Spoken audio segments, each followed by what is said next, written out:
Donc, l'idée, c'est de regarder où se trouve. Il n'y est pas d'une manière exacte. Il n'est pas d'une manière exacte, mais il est entre deux valeurs, sûrement. Parce que ici, nous avons des valeurs qui varient entre 0,5 et 0,9986. Et 0,9600, on l'a forcément à l'intérieur. Donc, je regarde, c'est au niveau de la ligne 1,7. Elle est entre deux chiffres,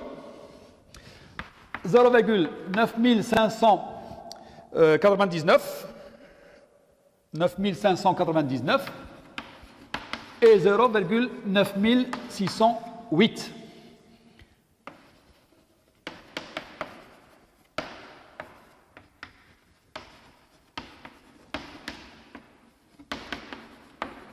Mais il est plus proche de celui-ci, parce qu'il n'y a que 1 pour 10 millième, 1 pour 10 000, entre le 0,9, soit 96 ou 9600 et 0,9599. Alors que là, il y a 8. Donc, il y a 1 d'un côté et 8 de l'autre. Donc, il est beaucoup plus proche du premier.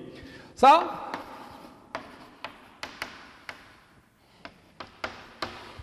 c'est la ligne 1,7 et la colonne 5. Donc voilà notre U alpha. Maintenant que je connais mon U alpha, il suffit que je revienne à ma loi d'échantillonnage. Donc on a 0,4 à peu près entre moins 1,76 et plus 1,75, pardon.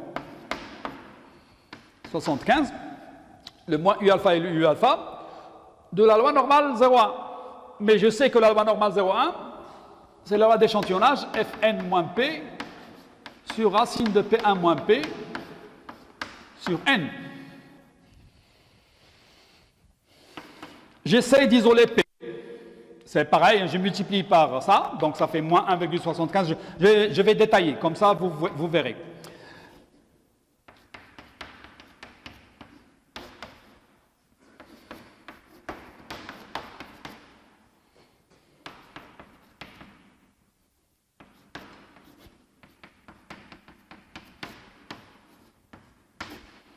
Je multiplie par un nombre qui est positif, donc rien ne change. Je fais passer le Fn de l'autre, ça va me faire moins Fn moins 1,75 P1 moins P sur N moins P et Fn, moins Fn, pardon, moins Fn plus 1,75 racine de P1 moins P. Hop là, voilà. Ça, c'est moins P. Je vais multiplier par moins 1. Et si je multiplie par moins 1, les inégalités changent de sens. Et donc, les inégalités, quand elles vont changer de sens, je vais écrire le plus petit d'abord. Et le plus petit, ça va être celui-là, multiplié par moins 1. Donc, moins Fn, ça fait Fn. Moins plus, ça fait moins 1,75 racine de P1 moins P sur N, plus petit que P, parce que j'ai multiplié par P. Et puis ici, quand je multiplie par moins 1, ça fait moins, ça fait plus, Fn, et moins, ça fait plus, 1,75 racine de P, 1 moins P sur N. Voilà. Ça ressemble à un intervalle de confiance, mais ce n'est pas un intervalle de confiance. Pourquoi ? Parce que dans cette formule, les bornes que nous avons ici contiennent P. Et le P, on ne le connaît pas. On veut estimer par intervalle de confiance le P. Le P, ne le connaissant pas, ça n'a aucun intérêt de l'avoir sur la borne. Parce que ça ne va pas rajouter quoi que ce soit. Enfin, le P.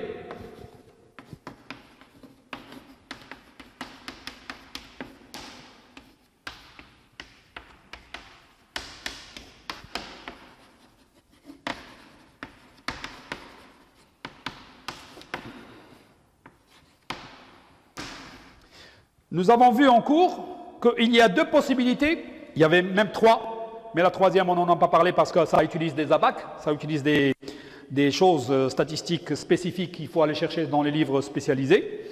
Mais à notre niveau, il y a deux possibilités qui sont possibles pour régler la question de P qui est inconnue. La première, c'est que chaque fois qu'il y a un problème avec P, je le remplace par Fn.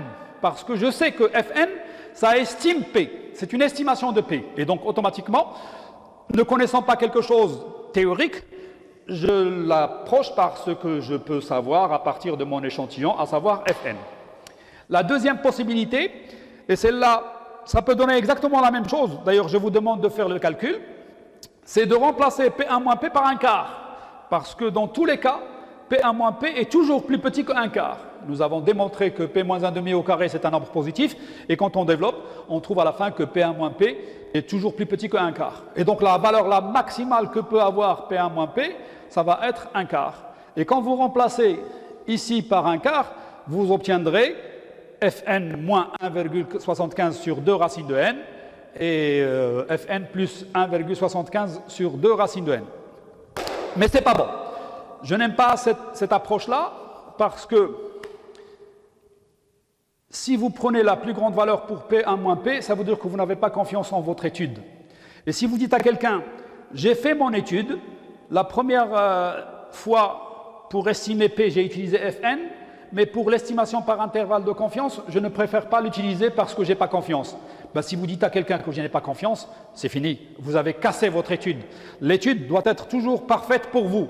Une fois que vous ne connaissez pas P, vous l'estimez par Fn. Et chaque fois qu'on vous parle de P, vous faites avancer le Fn. Mais pour l'intervalle de confiance, là où il y a l'utilisation de Fn à la place de P, c'est à ce niveau-là, au niveau de ces deux bornes. Et donc, automatiquement, l'intervalle de confiance à 92% pour P est Fn moins 1,75 racine de Fn 1 moins Fn sur n, Fn plus 1,75 racine de Fn 1 moins Fn sur n.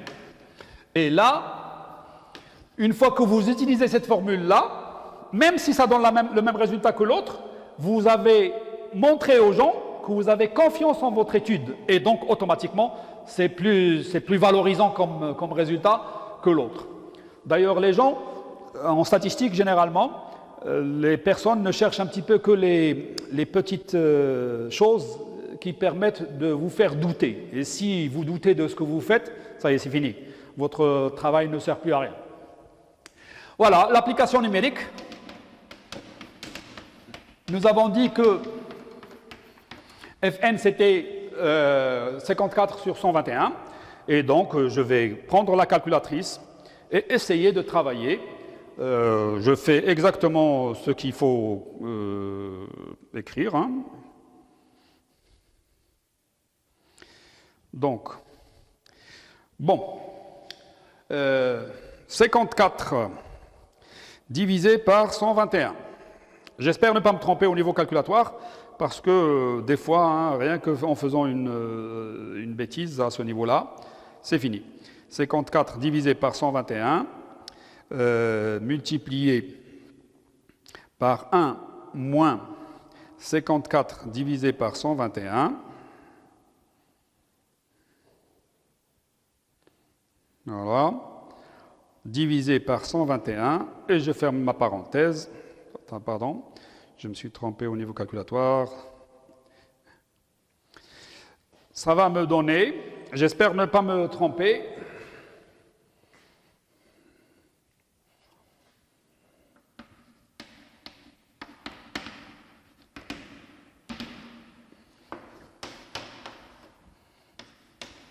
normalement, ça va vous donner 36, 7, 1, etc.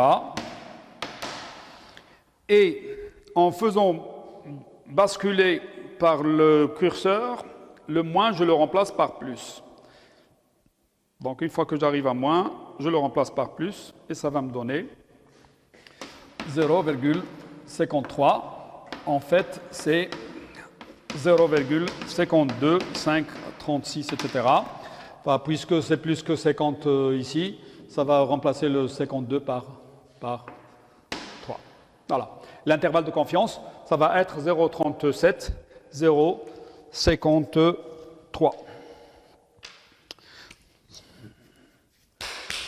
Voilà, mes chers étudiants, la solution concernant cet exercice-là.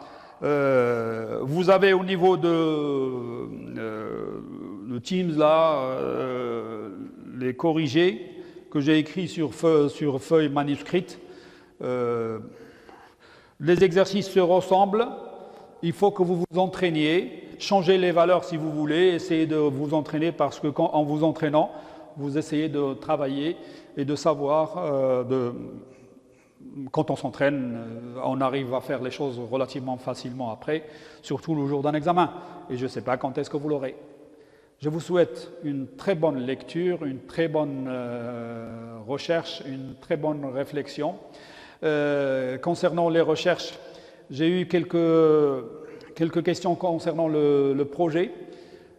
C'est vrai que j'avais envie, et c'est une question qui me tient beaucoup à cœur, l'apprentissage avec une question pratique, il n'y a pas mieux.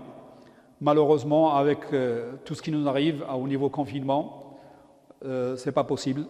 Donc, oubliez le projet, mais gardez le bon projet pour vous, à savoir bien connaître son cours, faire les exercices et s'entraîner, et essayer de les faire d'une manière tout à fait naturelle.